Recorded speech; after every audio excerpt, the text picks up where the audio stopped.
Hey, what's going on, guys? Garden Shed here, and welcome! So, I'm off for a nice bimble. I have no idea where I'm going, which is all part of the fun, but I thought I would explore, go on one of my Let's Go Down Here rides, where I don't really know where I'm going, and I'm just going to follow the roads. 'Cause I don't know a lot of the back roads around here, and this one's turning out to be rather pleasant. The other day, I saw on Facebook a post that came up, about exhaust and aftermarket exhaust, and we'll get to that in a minute, but it led me to thinking, is it the end of aftermarket pipes and slip-ons? Now, if you've been following the news here in the UK, sort of end of last year, they started trialling noise cameras, so they don't just pick you up on speed, but if your vehicle is making excessive noise. And they've started trialling some of these near a couple of biker cafes. I think Whiteways is one of them. Don't correct me on that, I've not been to Whiteways since the rumour was installed. So if you have a loud exhaust and you happen to rev it a little bit too loud, you get a ticket.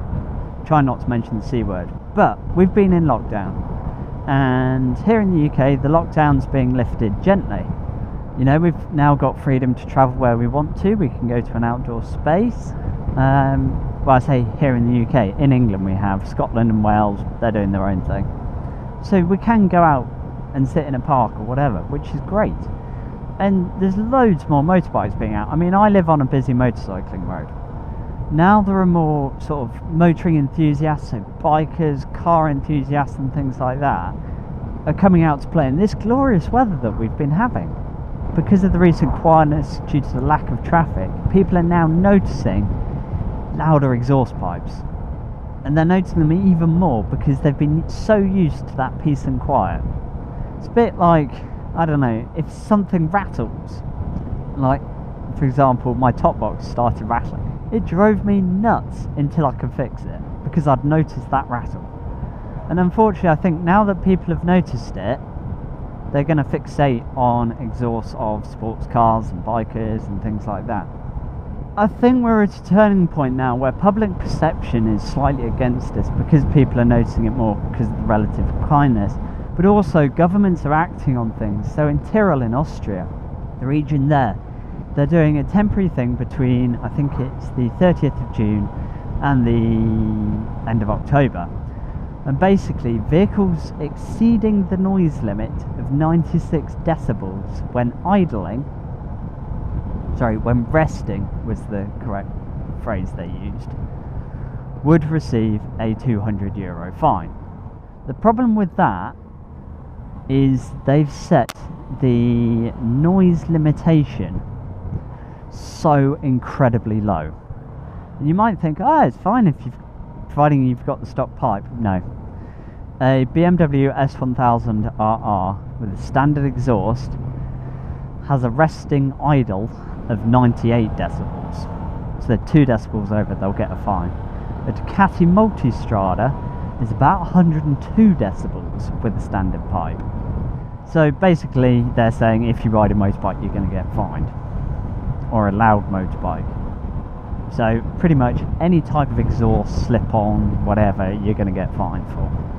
You know, all our bikes here in Europe have to go through Euro 5 regulation, which has to do with the sound it emits, the amount of fuel it uses, carbon dioxide, the emissions, all that gubbins. It has to be tested within an inch of its life to ensure that the levels don't go over like 2 years, 100,000 miles later, something ridiculous like that. But it's the same with exhausts. All aftermarket exhausts have to be tested to make sure when fitted to that bike they meet the standard to be considered road legal. So the problem is the testing certificates are really, really expensive. To get your for Mr. Akrapovic or Scorpion to get his pipe tested. For example, when I was looking at exhausts on a CBR 650F, when I had my CBR, I looked at Akrapovic. Now, the Akrapovic road legal system, the road legal one, was £400 more expensive than the track one. And the reason for that was because it had to be sent off and be tested. the race system, in inverted commas, because it wasn't the full out race system, it just hadn't been Euro certified, was cheaper despite putting out the same emissions, the same power, the same sound. So basically you were paying 400 quid to get not for road use, not put on your exhaust, but you didn't get anything different for your money. It's not too bad. With some exhausts they put a sticker on them to say not for road use, and sometimes the glue is a little below budget and the sticker falls off. Who would do that? Who knows? Unfortunately, some companies, because they don't want to get done for that, they actually laser etch it into the exhaust. And if a policeman sees it, or the MOT tester sees it, if it's in a visible place, you'll fail your MOT, get a fine, you know, all those fun things.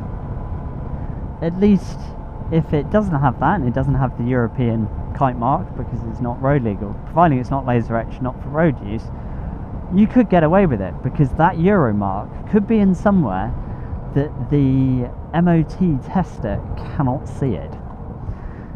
And unfortunately for them, they are not allowed to take the exhaust off or remove or alter the bike to be able to see if that mark is on it anywhere. So they can't like remove a panel of the bodywork to check that the European kite mark is on your exhaust. They just have to pass it.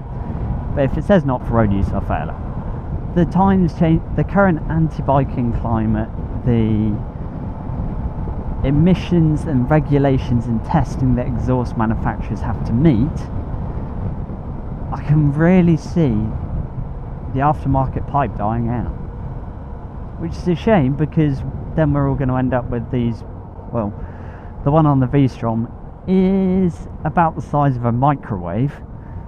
We're all going to end up with these stupid cans, but something can be road legal and look better than that. So yeah, as I say, I can see a lot of these exhaust companies either sales decreasing and going bust, emissions just getting so tight it's no fun at all. I'd be really interested into what you think on this matter. So if you'd like to leave a comment down below, that would be awesome. Let me know what you think and start a bit of a discussion. If you enjoyed the video, hit the like button. If you didn't enjoy the video, tell me why. But yeah, thank you ever so much for watching, and take care.